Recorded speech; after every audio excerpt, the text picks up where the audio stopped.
सर्वांना नमस्कार. कुंदा या कथेचे आधीचे सर्व एपिसोड आपण आधीच आपल्या यूट्यूब चॅनलवर अपलोड केलेले आहे, तर कृपया सर्वांनी आधी ते पाहावेत, अन्यथा आपल्याला कथा समजण्यास अडचणी येईल. मागील भागात प्रतीकला आपल्या घरासमोर थांबलेला पाहून कुंदाला दरदरून घाम फुटला. तिचे हातपाय थंड पडले. हा बघ कोण आहे. त्यांचं सरांकडे काम आहे म्हणून कामवाल्या काकू आत काम करण्यासाठी निघून गेल्या. हो मी बघते म्हणत कुंदाने एक आवंडा गिळला. तशी कुंदा त्याच्याजवळ गेली. तू इकडे काय करतोस?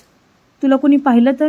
प्रतीक प्लीज तू आधी इथून जा, कुंदा गडबडून बोलली. अगं असं काय करतेस? तू आजारी आहेस ना? काय झालंय तुला? मला तुझी खूप काळजी वाटत होती. आता बरं वाटतंय का तुला? आणि मला तुला पाहायचं होतं ग. आणि तू इकडे एकटीच आहेस घरी.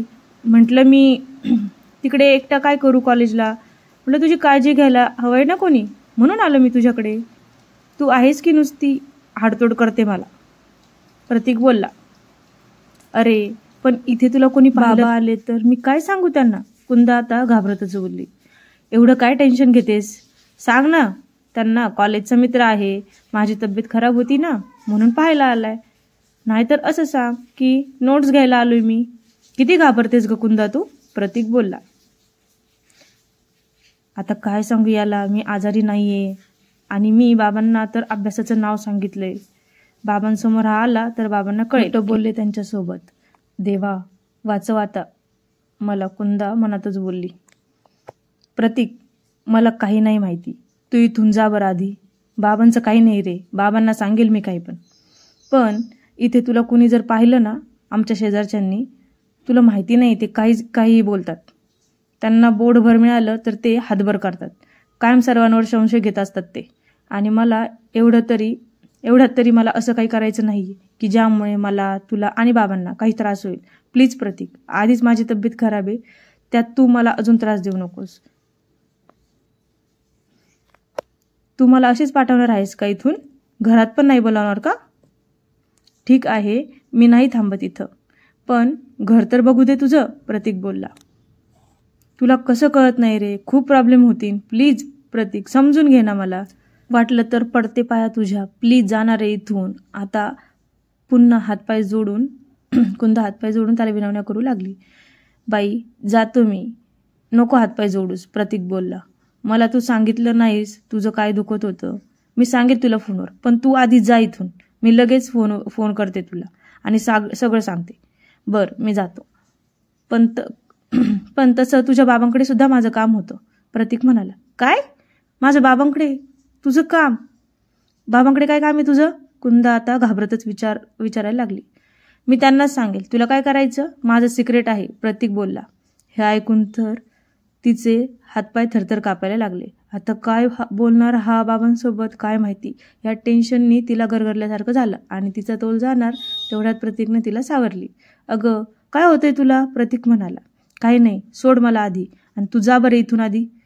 कुंदा जरा रागातच चिडून बोलली. तसा तोही रागात निघून गेला. दिवसांमागून दिवस जात होते, पण कुंदा प्रतीकला बाहेर जाण्यापासून टाळत होती आणि प्रतीकला आपल्यावर शंका येऊ नये याचीही काळजी घेत होती. एकदा पेपर झाले की आमने सामने प्रतीकशी सर्व बोलून ब्रेकअप करायचं, तोपर्यंत कसलं टेन्शन नको दुसरं, म्हणून ती गप्प होती. नाहीतर तिने हे सगळं सहन केलंच नसतं, कारण तो एक मवाली मुलांमध्ये राहायचा एवढंच तिला माहिती होतं. पण आता त्याचं सत्य समजल्यापासून तोच किती मोठा मवाली आहे हे तिला समजलं होतं. त्यातच आता त्याला काही बोलले तर काही पण करू शकतो. एकदा त्याचं सत्य सगळ्यांसमोर आणलं की मी मोकळी झाली या सगळ्यातून. कुंदा बोलली. मी पुढच्या वर्षी दुसऱ्या कॉलेजला ॲडमिशन घेईल, म्हणजे तो पुढे जेलमधून जरी बाहेर आला तरी मला कसलंच टेन्शन नको. त्याच्यापासून 4 हात लांबच राहिलेलं बरं. मी त्याला पोलिसांकडे दिलं याचा राग तर त्याच्या मनात कायम राहणारच ना. तो मला त्रास देऊ शकतो पुढे भविष्यात, म्हणून मी नेक्स्ट इयर नक्की कॉलेज बदलणार. कुंदा स्वतःशीच बोलत होती. दुसऱ्या दिवशी कुंदा कॉलेजला आली आणि तिला प्रतीकने गेट समोरच थांबवले. कुंदा चल ना आपण कॅन्टीनमध्ये थोडा वेळ बसूयात. किती दिवस झाले आपण नीट बोललो पण नाही. प्रतीक म्हणाला. अरे पेपर झाल्यावर बोलू ना प्रतीक, किती बोलायचं तेवढं. 2 दिवसांनी पेपर आहेत प्रतीक माझे. अगं 10-15 मिनिटं तर बोल माझ्या संग. प्रतीक तोंड वाकडं करून म्हणाला. ठीक आहे प्रतीक, चल कॅन्टीनला, मला भूक पण लागली आहे. कॉलेजच्या घाईगडबडीत मी सकाळी नाश्ताच केला नाही, कुंदा म्हणाली. कुंदा प्रतीक कॅन्टीनमध्ये येऊन बसले. काका, 2 चहा आणि 2 पॅटीस द्या, ऑर्डर दिली. हा बोल प्रतीक, काय बोलायचं होतं तुला? कुंदा म्हणाली. अगं किती दिवस झाले तुझ्याशी नीट बोलणंच होत नाही माझं, म्हटलं आज थोडं बोलावं. हो रे, काय सांगू तुला, अभ्यासाचं खूप टेन्शन आलंय मला. प्रतीक, मला तुला सांगायचं होतं, परवापासून पेपर आहेत माझे, तर आता फोनवर बोलता नाही येणार मला तुझ्याशी. खूप अभ्यास बाकी आहे माझा, आणि फोनवर बोलले ना तर काहीच होणार नाही रे. आपण 2 मिनटं म्हणतो, 15 मिनटं बोलायचं म्हणतो, 2-2 तास फोनवर बोलत बसतो. म्हणून प्लीज 15 दिवस मला समजून घे, नंतर सुट्ट्याच आहे ना, खूप वेळ आहे आपल्याला फोनवर बोलायला आणि भेटायला पण, कुंदा म्हणाली. कुंदा, आता माझं शेवटचं ऐकशील, आपण आज एकदा मंदिरात जाऊ ना, दर्शन घेऊ ना. तुझ्या घरी, नंतर लागलं तर मी तुला घरी सोडतो. प्रतीक म्हणाला. नको, मी जाईल माझ्या घरी, उगीच कुणी पाहिलं तर तुझ्या गाडीवर. काय करू, कुंदा म्हणाली. आणि नंतर जाऊयात ना रे मंदिरात, निवांत, पेपर आहेत आता. नको ना, खूप अभ्यास आहे मला, थोडा टाईमही वाया घालवायचा नाही. हे बघ, हे तुझं नेहमीचं झाले कुंदा, सारखं मला टाळतेस. काही प्रॉब्लेम आहे का तुला माझा?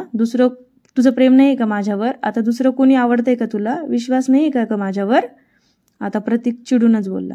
आधी तर तू माझ्याशी गप्पा मारायच्या ह्याच्यासाठी किती वेळ थांबायची, मला कुठेही जाऊ देत नव्हतीस, माझे मित्र किती वेळ माझी वाट बघायचे, पण तू एवढा बदललीस ग खूप कुंदा.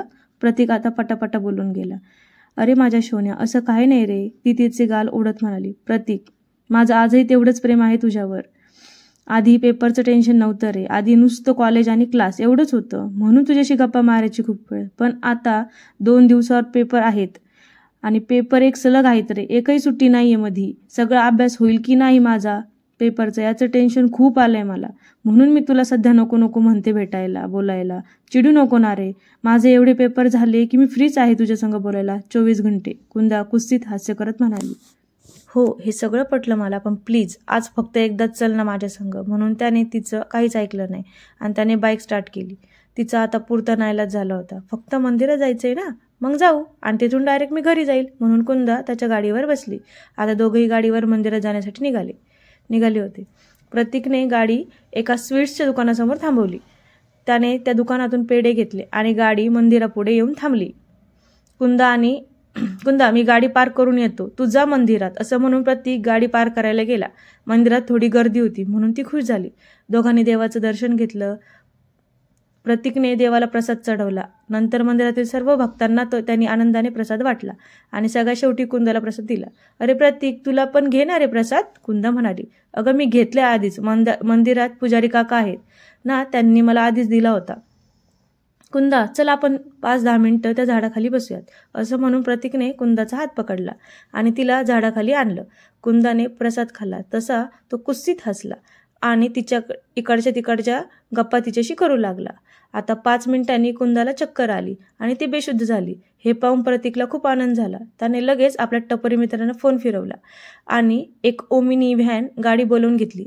मंदिरातील भाविकांना त्याला विचारले, हिला काय झालंय? तसं प्रतीक म्हणाला, अहो हिला चक्कर आलीये, मी तिला घेऊन जातो हॉस्पिटलमध्ये, म्हणत त्याने पटकन तिला तिच्या मित्रांच्या मदतीने उचलून गाडीत टाकले आणि ती गाडी त्याच्या नेहमीच्या हॉटेलसमोर येऊन थांबली. त्यातून प्रतीक आणि त्याचे मित्र बाहेर उतरले. प्रतीकने आधीच रूम बुक करून ठेवली होती.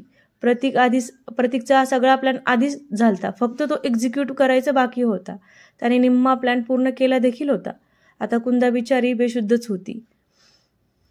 प्रतीकने तिला हळूच उचलून रूमवर आणलं आणि तिच्यासोबत सगळं केलं जो तो बाकीच्या मुलींसोबत करायचा. त्याने तिचे फोटो काढले, अनेक व्हिडिओज काढले, यापुढे तिला ब्लॅकमेल करता यावे म्हणून, आणि रूममध्ये मस्त तिच्या कुशीत जाऊन झोपला.